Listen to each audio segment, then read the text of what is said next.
work that has been going into this, not only by the special counsel's office, but also the U.S. attorney here in D.C. who has prosecuted all these people who followed the orders of the former president's supporters, as well as the president himself, come to Washington, D.C. They did. Some of them came armed. And of course, we saw what happened, and 1,000 of those people, and there are going to be more. You know, that investigation hasn't ended. This one hasn't really ended either. There's more to come. Bob, There's some breaking news. Trump, the campaign, has responded. This whole indictment now, these series of indictments come in the middle of a presidential campaign. Trump's the Republican frontrunner in the 2024 race, and he is calling this, through his campaign tonight in his statement, election interference. And he's saying the Department of Justice is weaponized. And let me just read you one sentence from the statement from the Trump campaign to understand how the stakes are being laid out by Trump and his allies. The lawlessness of these persecutions of President Trump and his supporters is reminiscent of Nazi Germany in the 1930s, the former Soviet Union, and other authoritarian dictatorial regimes. So this is not just a response to a legal proceeding. This is a politically charged and historically dramatic moment with real gravity for what this country can endure in terms of American democracy when something's being compared by the Republican frontrunner to something that occurred in Nazi Germany, all while the investigation, as Jeff said, continues apace. The former president has cornered the political market on florid language, especially when he's in duress. But that doesn't make it legitimate, and it doesn't make it true. To call something election interference when you are being held to the legal account of this country for interfering in the peaceful transfer of power is not only ironic, it is a form of psychological projection. The former president of the United States clearly, if you read this indictment, and available to everyone who watched live television on January 6, 2021, set in motion an effort to slow down, if not interfere or block, a congressional proceeding to certify that presidential election. That happened. To hold him and anyone associated with him to account legally for all time in our nation's history is not the act of an authoritarian regime. Scott McFarland has the latest on when former President Trump will show up. Scott? Our latest reporting, John, is that Donald Trump will make an appearance here at the federal courthouse in Washington, 4 p.m. Eastern time on Thursday. In short order, 48 hours after he's charged, he'll make his appearance here in Washington, D.C. This courthouse is massive. It's like the size of a small college basketball arena, 6 floors, dozens of courtrooms, many judges. His appearance will be before the same magistrate judge to whom this indictment was handed up today, Judge Mokshila Obadiah. She's the magistrate judge who handles initial appearances. In some cases, she handles arraignments. That's where Donald Trump will appear. If it's in her courtroom, it's the 2nd floor, courtroom 5 of this federal courthouse, but any number of security protocols will likely go into place, just like they did in Manhattan when the former president appeared there for court, just like they did in Miami when the former president appeared there for court. There are 3 entrances to this courthouse. It's a giant, and likely some of the areas here will be closed off for what is typically in the federal system a short initial appearance, measured in minutes. Not a lengthy procedure, but nevertheless an historic procedure with Donald Trump appearing here in 2 days. Scott McFarland, thank you. Bob, quickly. So as we read over this indictment of Trump, it's very important to note, as our colleague Graham Cates has noted in his reporting, that there are multiple co-conspirators listed on pages 3 and 4 of the indictment. And it's suggestive of people who are working with Trump, an attorney who willingly spread knowingly false claims to pursue strategies related to Vice President Pence's ceremonial role overseeing the certification, a political consultant who helped implement a plan to submit false fraudulent slates. So what you see from this document, and if you carefully read it, page 3 and 4 and other pages here, is that this was an operation alleged by the special counsel to have taken place on multiple fronts. Trump pushing people in the states, in the state legislatures at the Republican state level to try to send back alternative slates and to have activists act as so-called fake electors. At the same time, he wanted members of Congress to overturn the election on January 6, 2021. At the same time, he wanted the Justice Department to give their imprimatur and to say that the election was in some way corrupted by election false election action by people on the ground. And he wanted the vice president to be involved. So you really see the special counsel detailing everything and calling it a co-conspirator at work. 6 unindicted co-conspirators. in the indictment. Whose names we don't know yet. We do not know yet. Let's bring in Ricky Kleeman, CBS News legal analyst. Ricky, the special prosecutor says that the former president, shortly after the election of November 3rd, 2020, the defendant launched his criminal scheme. I'd like your take on what that means, but one more item from the indictment. It states that Trump widely disseminated his false claims of election fraud for months, despite the fact that he knew and in many cases was informed directly that they were not true. What's your thought about a criminal scheme and what you've been able to tell so far from this indictment? Well, of a 145-page indictment, John, we're looking at, out of a 45-page indictment, we're looking at 130 paragraphs, which detail facts that create the elements of criminal offenses. There may be a political overlay here, and we can talk about the political overlay at another time, but right now, what we have in front of us is something that is a document that charges a person with criminal offenses that create prison time, and it is the result of a painstaking investigation. When we hear the word conspiracy, what also ought to come to mind is the timing. We are now on August 1st. We have a case that is supposed to come to indictment because the prosecutor has said so in Georgia. And Fani Willis, that prosecutor, has talked about the possibility of looking at a criminal scheme, same words, but as a RICO conspiracy, a racketeering influence, organized, corrupt conspiracy. One of the reasons that I believe Jack Smith finished up and got this out now was he needs his indictment to be first so that any indictment in Georgia does not try to supersede or contradict the Department of Justice indictment. And what's important to me here, John, is who are the victims. Not only all those Congress people and the people who were working in Congress on January 6th during that terrible day, but also it's the voters. It's the civil rights violation.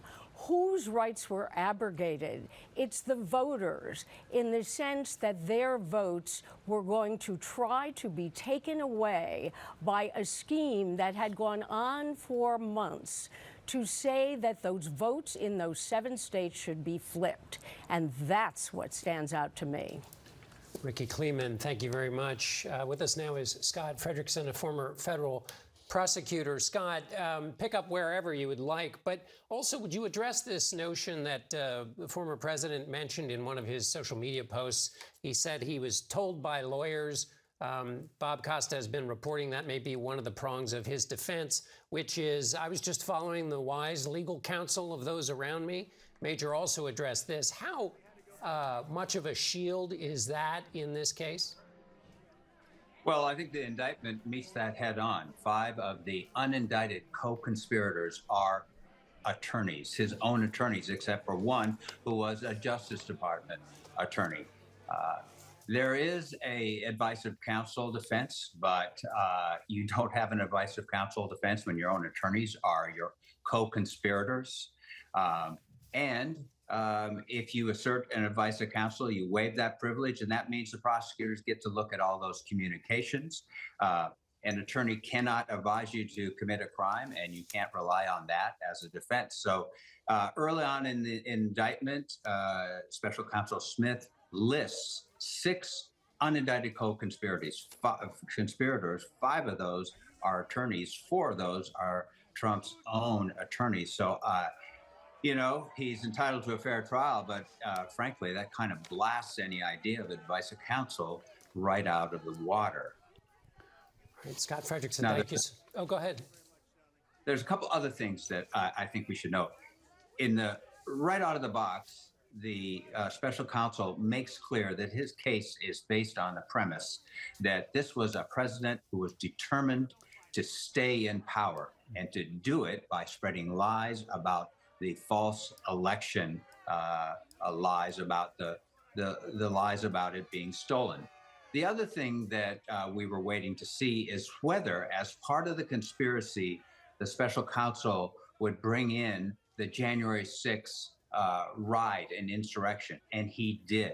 Part of the manner and means of the conspiracy as alleged in the indictment is that when it became apparent the Vice President Pence, would not agree to stop his electoral college counting, which confirmed the election of President Biden, the former president encouraged a violent crowd to go to the Capitol, and they attempted to exploit that. So we didn't know if that was coming as well.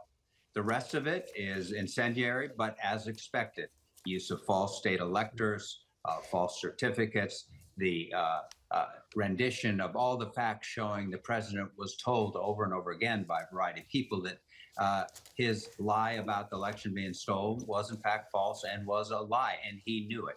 So all of that's laid out in this indictment in fairly clear form. Scott Frederickson, former federal prosecutor, thank you so much. We now have Democratic Congressman and former January 6th committee member Jamie Raskin joins us now. Congressman, this was obviously something, a recommendation was made by the January 6th committee. How does this indictment square with what the committee wanted, and how much further does it go?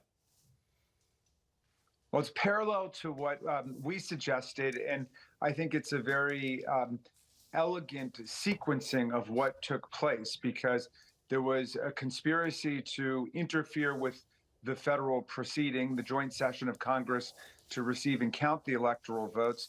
There was a conspiracy to defraud the American people by assembling all of these counterfeit electors and then presenting them as a justification for setting aside the lawful constitutional proceeding and moving in a different direction just to name Donald Trump essentially the new president. And then all of it was galvanized for the purpose of conspiring to substitute this phony result for the actual voting rights of the people.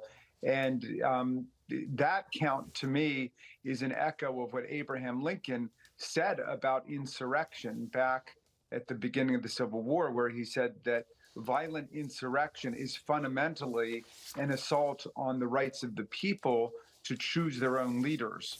And that's essentially what this indictment is saying in the form of a criminal prosecution.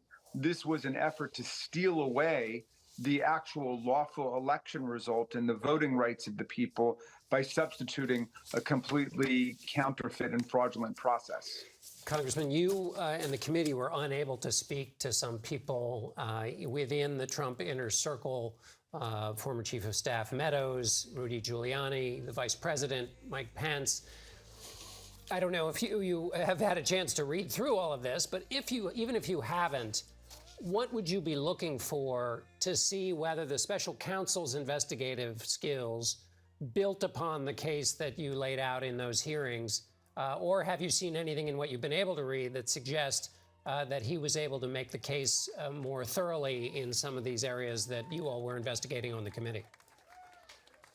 Well, I've only been able to give it a cursory read, but it's quite parallel to what the committee found. Of course, we included one statutory charge that appears to be omitted here, which is aiding and abetting and giving comfort to an insurrection. And of course, we don't know why either the grand jury decided not to vote a charge there, or Jack Smith decided not to bring that charge before the grand jury. It is a statute that has not been used very much, and it's one that has not been constitutionally tested in the Supreme Court. So maybe they decided there is such a superabundance of other criminal violations that are evident that there was no reason to go to that one. But otherwise, they found pretty much as we found. This was an attempt to overthrow the election result, to usurp the voting rights of the people, to interfere with a federal proceeding, and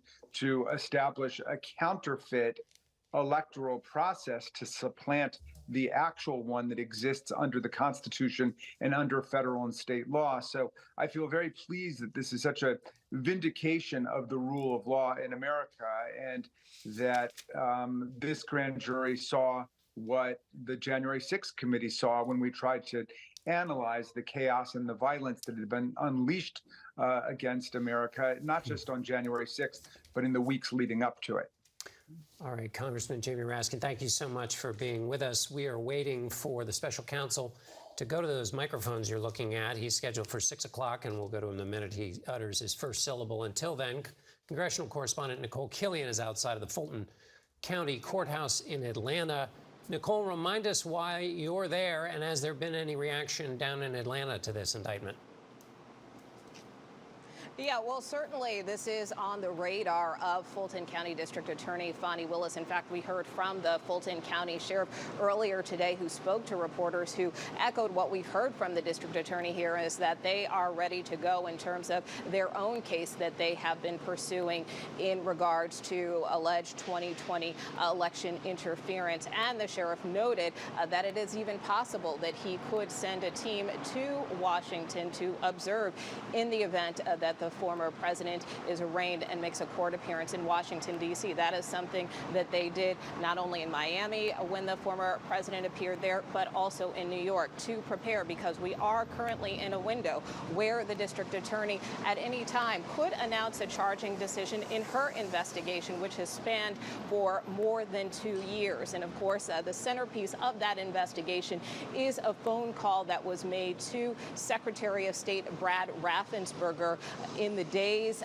right before January 6, where the former president pressed Raffensperger saying, find me the 11,760 votes in an attempt or hope to perhaps overturn the election results here in the state of Georgia. We know that the Secretary of State not only appeared before a special purpose grand jury here in Fulton County, but also met with federal prosecutors. And that call is also cited in the indictment that was unsealed today. So while there is some overlap with these cases, of course, they are quite different in nature and scope as well. But we do expect a potential indictment here in Fulton County within a matter of weeks, John.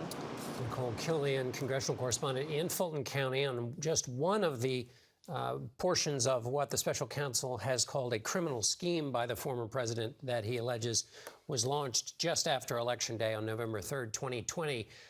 As far as the current sitting president is concerned, Chief White House correspondent Nancy Cordes is with President Biden. Nancy?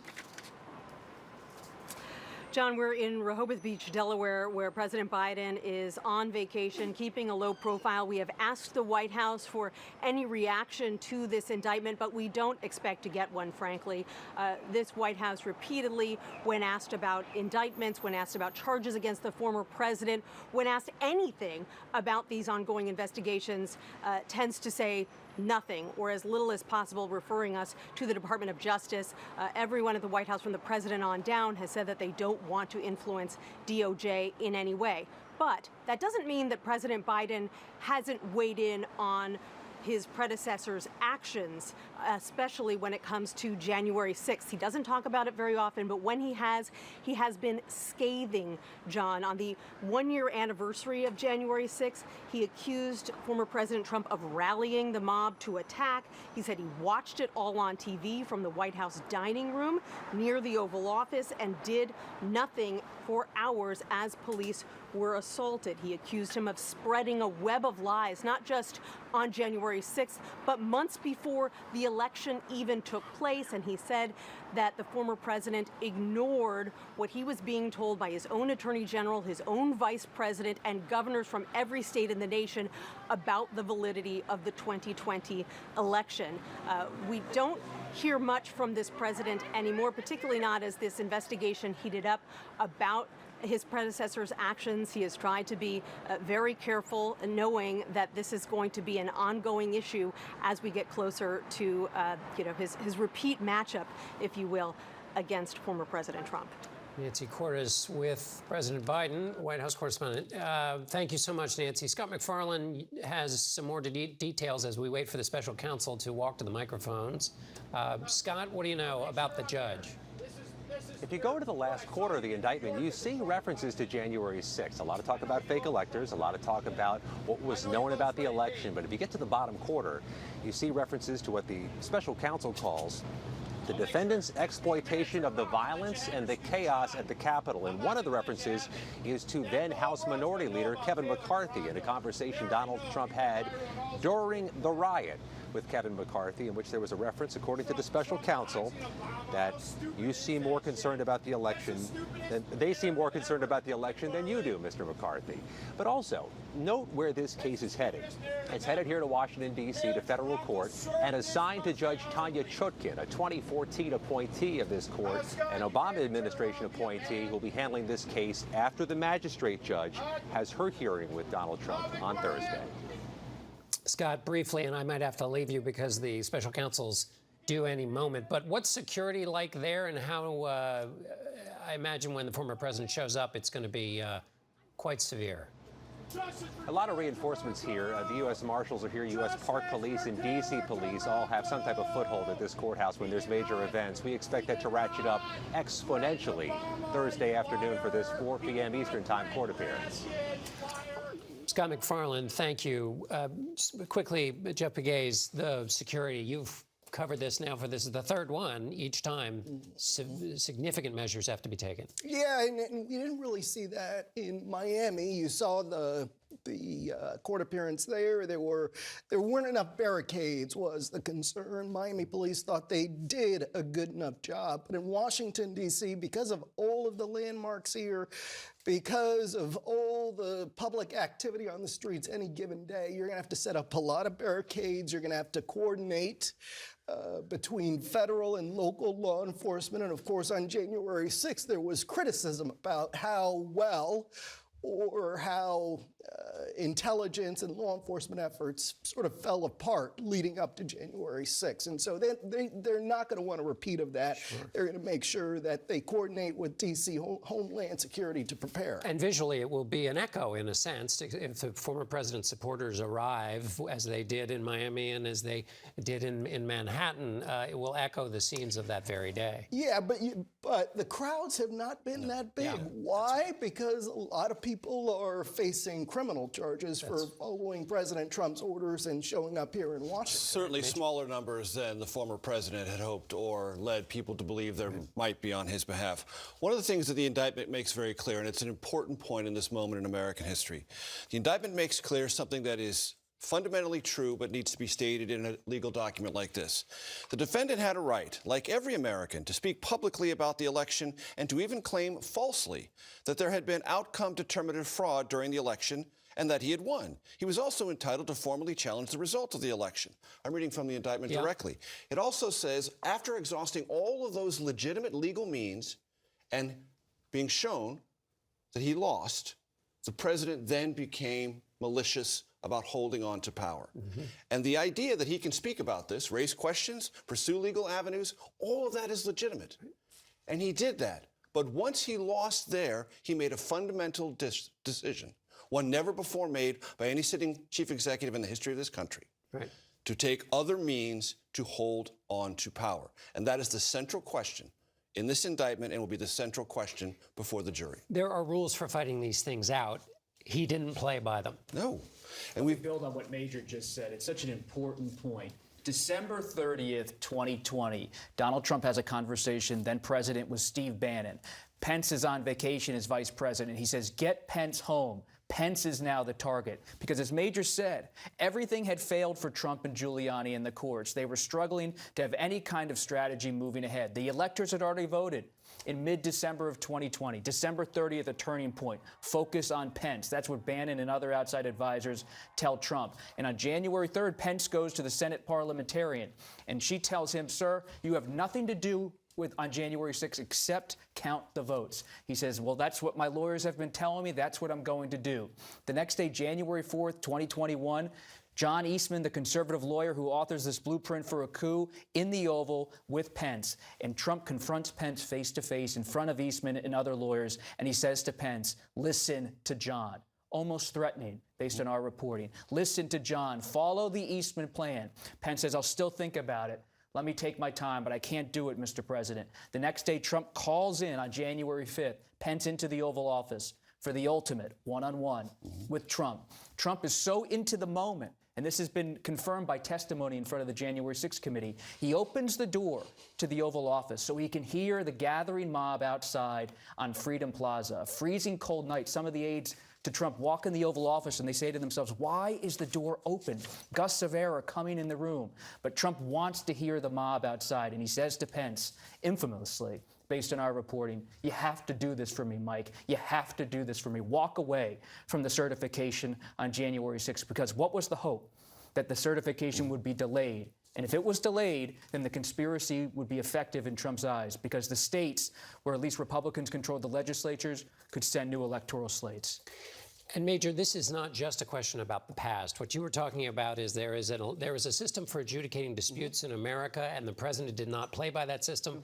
And we're coming up with another election, and there are many people who thought it wasn't that he played outside the rules, it was that he didn't play hard enough outside the rules.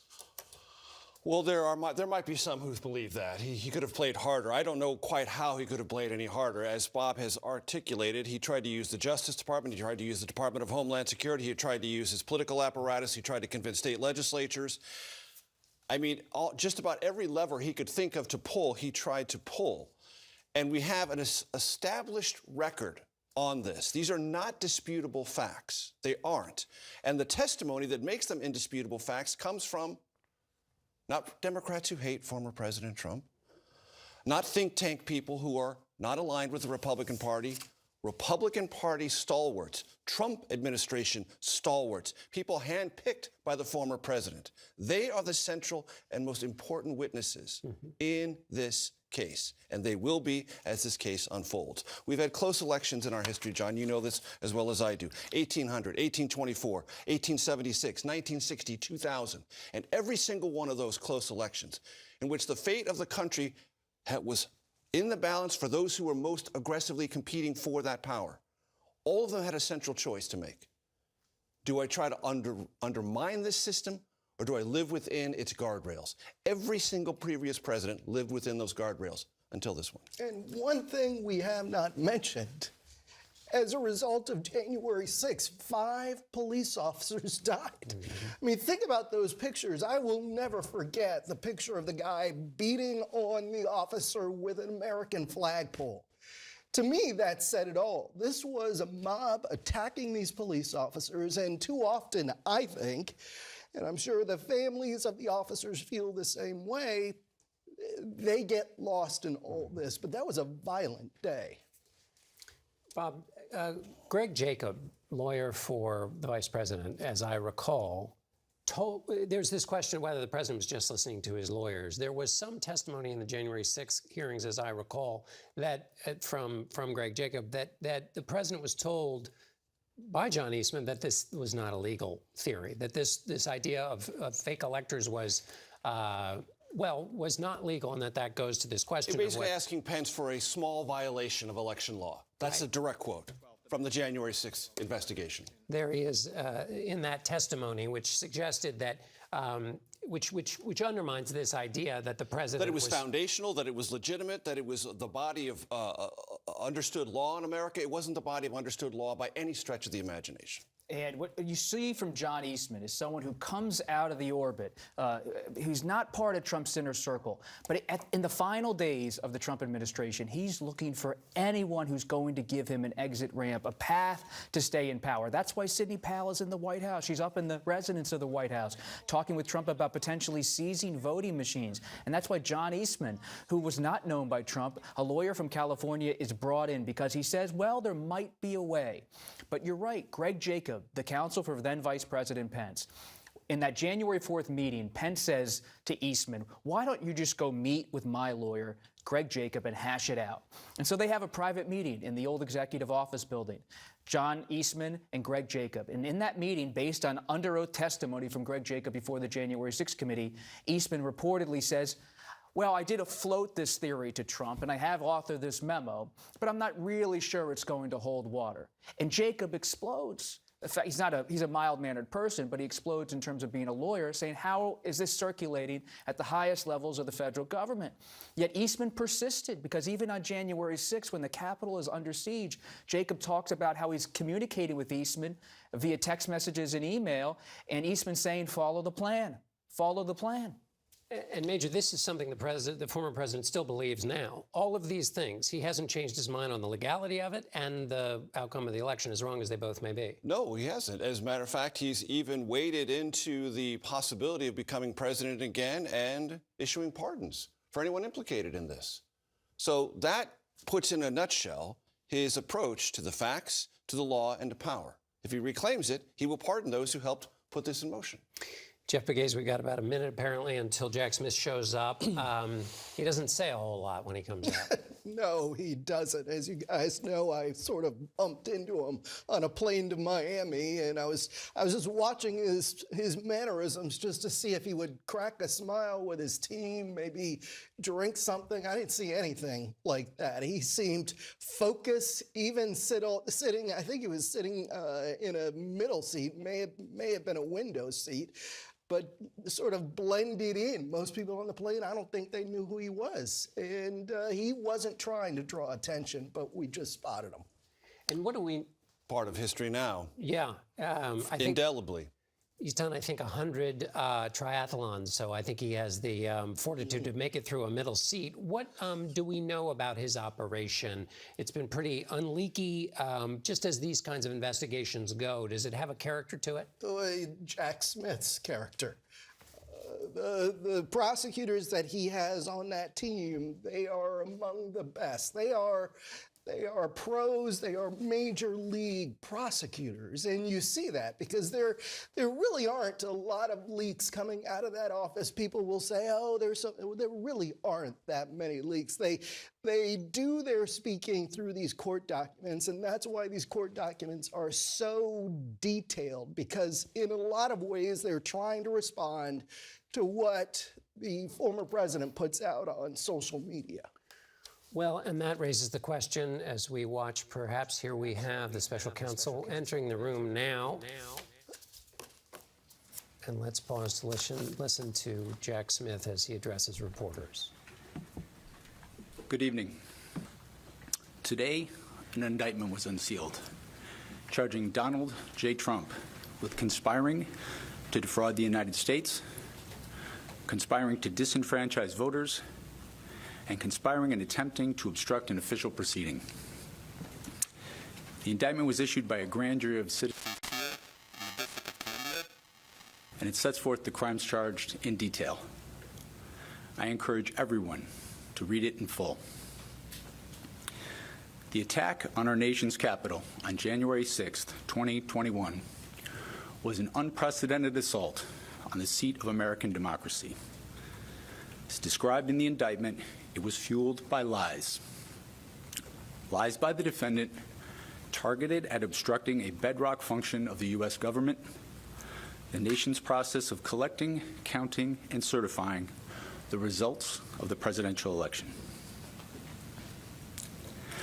The men and women of law enforcement who defended the U.S. Capitol on January 6th are heroes. They are patriots, and they are the very best of us.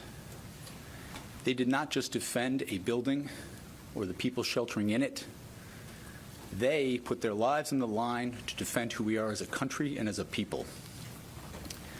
They defended the very institutions and principles that define the United States. Since the attack on our Capitol, the Department of Justice has remained committed to ensuring accountability for those criminally responsible for what happened that day. This case is brought consistent with that commitment, and our investigation of other individuals continues. In this case, my office will seek a speedy trial so that our evidence can be tested in court and judged by a jury of citizens. In the meantime, I must emphasize that the indictment is only an allegation and that the defendant must be presumed innocent until proven guilty beyond a reasonable doubt in a court of law. I would like to thank the members of the Federal Bureau of Investigation who are working on this investigation with my office, as well as the many career prosecutors and law enforcement agents from around the country who have worked on previous January 6th investigations. These women and men are public servants of the very highest order, and it is a privilege to work alongside them. Thank you. Why didn't you charge any of the other co-conspirators in this And there we have Special Prosecutor Jack Smith saying this is an unprecedented act, an attack on the bedrock function of democracy. He was typically laconic. Bob Costa. One thing to note that the special counsel did not is former Vice President Mike Pence, based on this document, is a central, crucial, key witness in this investigation. This indictment says Pence took contemporaneous notes, and date after date of Pence's recollection of events is there. We know Pence met for hours with the grand jury, but to have a former vice president who was in the room with Trump, often one-on-one, in the Oval Office, and now testifying in detail to the special counsel, he could end up being the most important witness in this case. Because do you think, Bob, it's not just X happened after Y, but he has some ability to speak to what was inside the former president's And he can head. speak to possible criminal intent. Now, Pence has said publicly he does not know, and it's not for him to judge whether Trump had criminal intent in his actions. But by Pence detailing what Trump said, for example, this indictment says Pence recalled Trump calling him not too honest, as they had a private conversation about the election. And so Pence is someone who was weaponized at the end of the presidency for Trump. And to have him cooperating with the investigation gives the special counsel an eyewitness account that someone who's not a lawyer or some Trump functionary. And to put this in a political context, let's also remind ourselves that the former vice president is now challenging the former president for the nomination of the Republican Party in 2024. So he is a witness against the former president, as Bob Costa just outlined, and is a political opponent against him. And he is a primary fact witness and a constitutional empowered officer of the executive branch. And that makes him the most important, or if not the most important, one of the most important fact witnesses, because he saw this entire progression of the argument through all of the ways that Trump was thwarted through the legal means of challenging the election. Then he went to extra legal means, and he was the recipient of maximum pressure on that extra, according to the indictment, extrajudicial pressure to overturn the election. But go ahead. Here's the thing. You know, a lot of this obviously allegedly happened behind closed doors. But what's so frustrating sometimes about the former president is that he'll say things publicly where a prosecutor or even his own attorney would be flabbergasted, just telling him, please stop, don't keep putting this information out there. So a lot of what is in this happened publicly. We're going to turn now to Scott Frederickson, a former federal prosecutor. Scott, what's your take after taking a look at this and listening to the special prosecutor in his remarks? Yes, I think one thing that strikes anyone who has watched Special Counsel Smith is that he does not show emotion very often. He showed emotion today when he talked about the fact that this indictment is brought consistent with the prosecutions of the individuals responsible for the deaths of 5 law enforcement officers and the violent mob that attacked the Capitol. And when he talked about that here at his brief news conference, you could see he was emotional about that, and that is driving him when he said this was an assault on democracy fueled by lies of a president. And just to underscore that, Scott, so the point is that while in the political realm this might get discussed in all kinds of maybe even abstract ways or in political terms, what it sounds like he was doing is saying 2 bedrock principles: accountability and also that there were real victims here who held the line when somebody else was trying to cross it. Well, I think you're absolutely right. And I think what surprised most of us here is how much of the January 6th events have been made a part of this indictment. Many thought that he would avoid that and the incitement of the violent mob coming up the Capitol. Instead, it's a central part of the indictment, especially when he gets into the detailed rendition of the attempts to change the vice president's mind in almost a Shakespearean mano face-off, but detailing falsehoods over and over again told by the former President Trump in an attempt to change the vice president's mind. Former federal prosecutor Scott Frederickson, thank you. Ricky Kleeman, our CBS News legal analyst, is with us now. Ricky, you've taken a longer look at this indictment. What else have you concluded?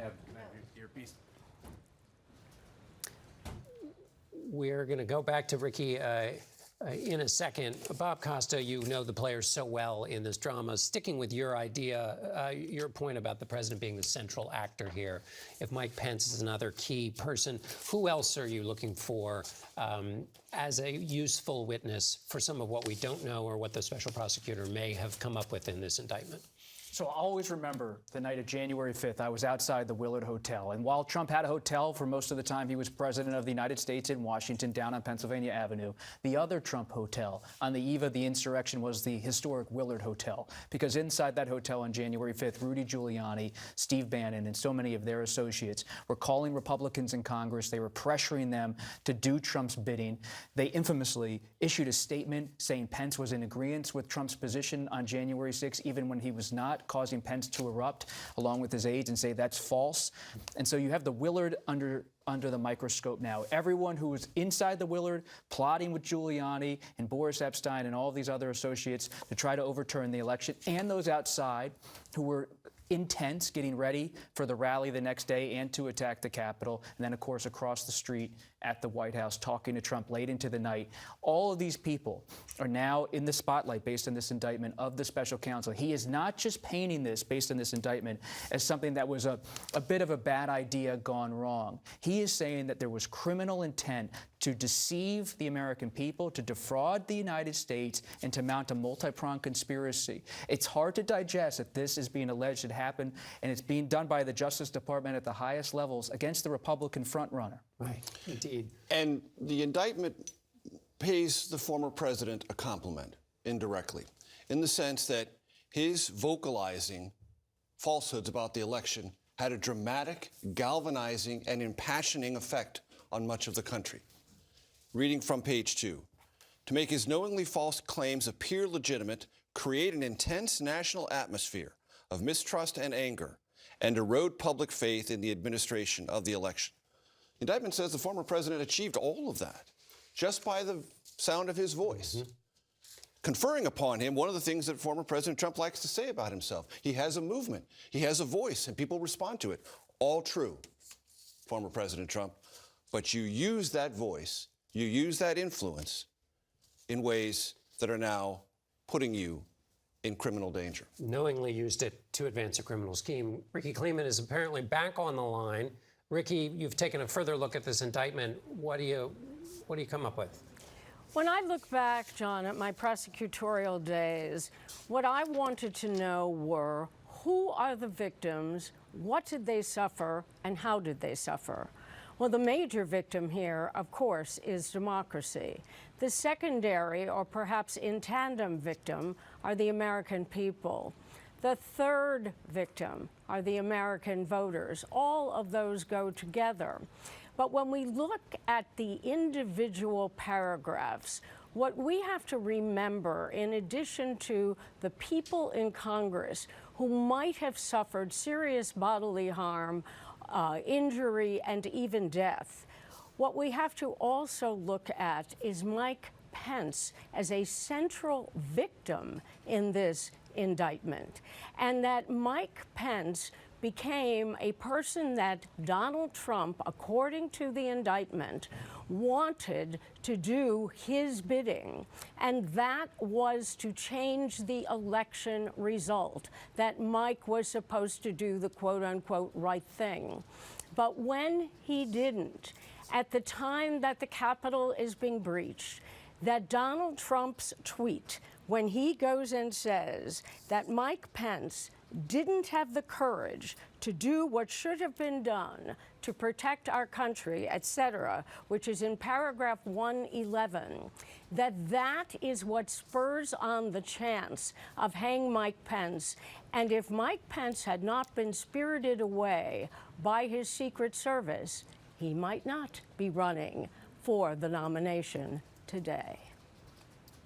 CBS legal analyst Ricky Kleeman, thank you so much. Ricky, now we want to go to Chief White House correspondent Nancy Cordes, who has a thought.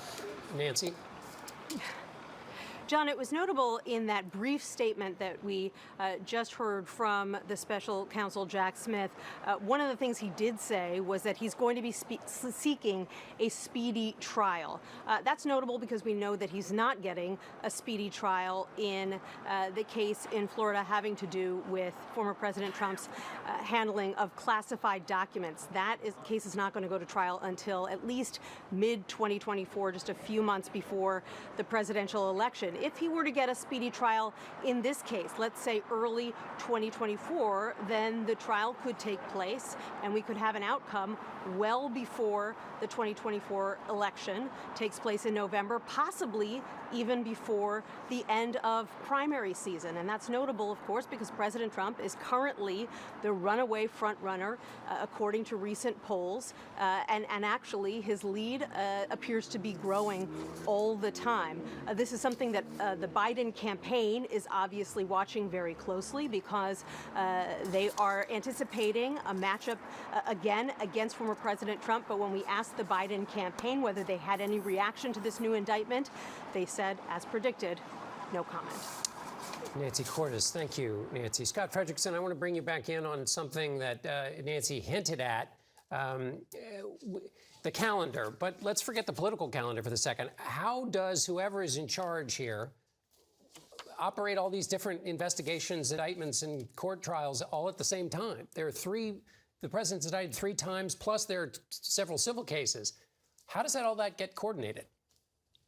Well, it's a good question. There's no formula. It's not provided for in any federal rule, let alone any state rule. Oftentimes, it's the first case indicted, and they take it in turn. But I think what's interesting here is that this case,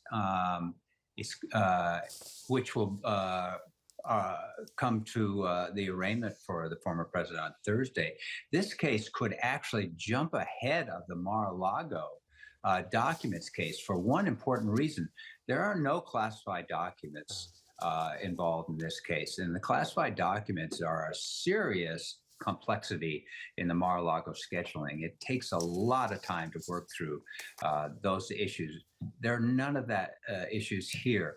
So I wouldn't be totally surprised if this judge, the new judge here in Washington, took this case and moved it ahead and moved it into early 2023 ahead of the Mar-a-Lago case. Of course, the former president will fight that and want to delay it till after the trial. But I think the judge could also make a point that this is the most important case. This is the one indictment that charges criminal conduct while the president was in fact in office as the president, unlike the other cases. So it goes to the heart of kind of the most important charges against him. So I could see this case getting moved forward in an earlier time spot. All right, Scott Frederickson, thank you for that analysis of the calendar. Once again, former President Trump has been indicted by the special counsel on 4 counts tied to his attempt to overturn the results of the 2020 presidential election. Among the charges include conspiracy to defraud the United States and obstruction of an official proceeding. Our coverage will continue on CBS News Streaming, your local news, and tonight on the CBS Evening News. This has been a CBS News special report. For all of us here in Washington, I'm John Dickerson.